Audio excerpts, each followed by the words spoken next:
Ibrahim Traoré's plan to end terrorism in the Sahel will change Africa forever. In a region plagued by terrorism and fear, Ibrahim Traoré, Africa's youngest leader, is emerging as a bold symbol of hope. After seizing power in a 2022 coup, Traoré has launched an aggressive campaign against terrorism in the ungovernable Sahel, spanning Burkina Faso, Mali, and Niger. His strategy goes beyond military might, focusing on unity, sovereignty, and reshaping Africa's future. By cutting ties with former colonial powers, forging new regional alliances, and engaging alternative global partners, Traoré is challenging the West's assumptions about Africa's war on terror. His vision is both daring and inspiring, with the potential to transform the continent. In this video, we're diving deep into Ibrahim Traoré's strategy to end terrorism in the Sahel. What it is, how it's working, and why it just might change Africa forever. From revolutionary local defense programs to major geopolitical shifts, what's happening in Burkina Faso could rewrite history. So buckle up, because this is not your average political story. This is the rise of a new African resistance, and it starts right now. The Sahel's escalating crisis and Traoré's bold response.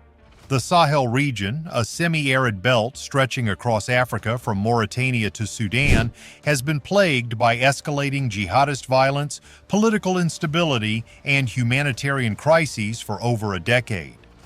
Burkina Faso, Mali, and Niger, at the heart of this region, face relentless attacks from groups like Jamaat Nusrat al-Islam wa al-Muslimin, JNIM, and the Islamic State Sahel Province, ISSP, with over 51% of global terrorism-related deaths occurring in the Sahel, according to the 2025 Global Terrorism Index. Burkina Faso alone reported over 7,600 deaths in 2023, a 24% increase from the previous year, with 60% of its territory outside government control.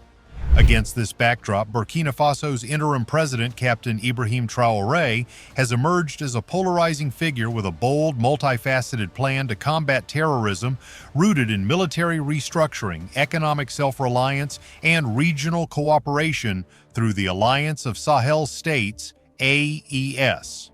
His strategy, blending anti-imperialist rhetoric, national sovereignty, and grassroots mobilization, is poised to reshape not only Burkina Faso, but the broader Sahel, with potential ripple effects across Africa.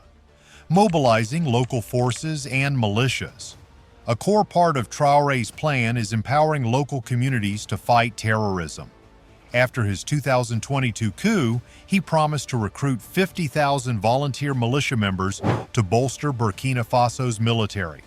These volunteers for the defense of the homeland, VDPs, have grown significantly, with some units expanding from dozens to hundreds of fighters. These militias are trained to defend their villages against jihadist attacks, reducing reliance on a stretched national army. The initiative has been popular, with volunteers like Tidji, a militia commander, reporting increased morale and even quadrupled salaries, which has encouraged more civilians to join. This strategy taps into the Sahel's youthful population.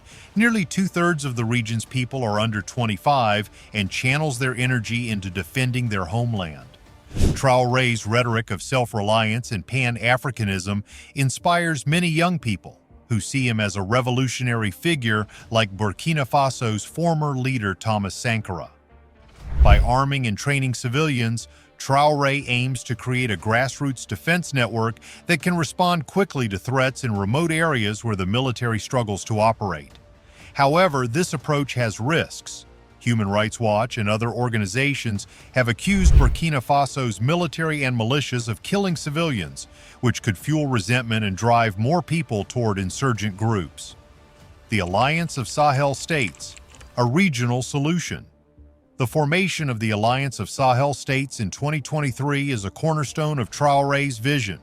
This pact between Burkina Faso, Mali, and Niger allows for shared security operations, free movement of citizens across borders, and coordinated efforts against jihadist groups. The AES has accused foreign powers, including France and regional neighbors like Ivory Coast, of supporting terrorism to undermine their governments. By creating a regional bloc, Traoré hopes to build a stronger, united front that can secure borders and disrupt the supply lines of terrorist groups.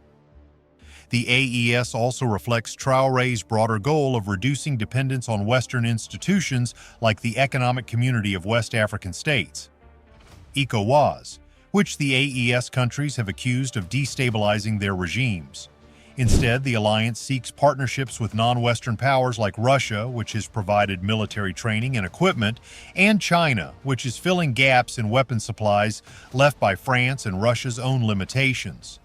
This shift has sparked tensions with neighboring countries and former allies, but it has also resonated with Africans who are tired of foreign influence, challenges, and criticisms. Despite its ambition, Traoré's plan faces significant hurdles. The security situation in Burkina Faso has worsened under his leadership, with the country accounting for 1/4 of global terrorism deaths in 2023, according to the Global Terrorism Index. Jihadist groups continue to carry out frequent attacks, and about 2 million people remain displaced. Critics argue that Traoré's focus on anti-Western rhetoric and new alliances has not translated into tangible security improvements. The reliance on Russia, for example, is complicated by Moscow's own struggles to supply weapons due to its war in Ukraine. The use of volunteer militias also raises concerns. While they have bolstered local defense, reports of human rights abuses by these groups and the military could undermine Traoré's legitimacy. In May 2025, Human Rights Watch reported that Burkina Faso's forces were responsible for killing over 100 civilians, a claim the government says it investigates but has not fully addressed. Such incidents risk alienating communities and fueling the very insurgency Traoré aims to crush. Moreover, Traoré's alignment with Russia and his anti-Western stance have drawn criticism from the United States and France. U.S. Africa Command's Michael Langley accused Traoré of using Burkina Faso's gold reserves to protect his regime rather than benefit the population. French President Emmanuel Macron has called out Sahel leaders for ingratitude toward France's past efforts. These tensions could isolate Burkina Faso diplomatically and economically, especially if Western aid and investment dry up. Traoré's domestic policies, like granting amnesty to former coup plotters, have also sparked debate. He argues that experienced military figures could help in the fight against terrorism, but analysts warn this could embolden future coup attempts, further destabilizing the country. With several alleged coup plots against him since 2022, Traoré's grip on power remains precarious. Potential to change Africa. If Captain Ibrahim Traoré's plan succeeds, it could transform security and politics in the Sahel and beyond. Through the Alliance of Sahel States, AAES, he promotes African-led solutions, emphasizing regional cooperation. The AES's passport-free travel and joint security operations could unify Sahel nations, potentially inspiring other African countries. This shift reduces Western dependence, resonating with youth skeptical of foreign intervention. Traoré's focus on local militias could empower rural communities and curb insurgent control if abuses are avoided. His Pan-Africanist stance, amplified by Russian media, positions him as a symbol of resistance against neo-colonialism, inspiring African youth and the diaspora. Economically, partnerships with China for weapons and infrastructure diversify Burkina Faso's alliances, reducing reliance on single powers. A stable AES could attract investment, leveraging the Sahel's resources like gold to foster development. Stability could also prevent terrorism's spread to coastal states like Ghana, which Traoré has engaged diplomatically. Success hinges on effective management to avoid pitfalls, but the model could redefine regional autonomy and resilience. The road ahead. Traoré's plan is a high-stakes gamble. His rejection of Western influence, reliance on new partners, and mobilization of local forces have won him widespread support, but they have not yet delivered the security he promised. The Sahel remains the epicenter of global terrorism, with groups like IS Sahel expanding their reach beyond the region. To succeed, Traoré must address the root causes of instability, such as weak governance and local grievances, which have allowed jihadist groups to thrive. His leadership style, often compared to revolutionary icons like Thomas Sankara, has galvanized a generation, but it also invites scrutiny.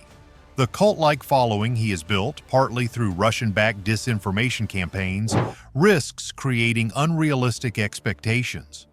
Claims of paying off national debt or developing electric cars have been debunked, highlighting the need for transparency to maintain credibility. Ibrahim Traoré is not just leading a country, he's igniting a movement, a vision where Africa defends its people, reclaims its dignity, and builds its own path forward.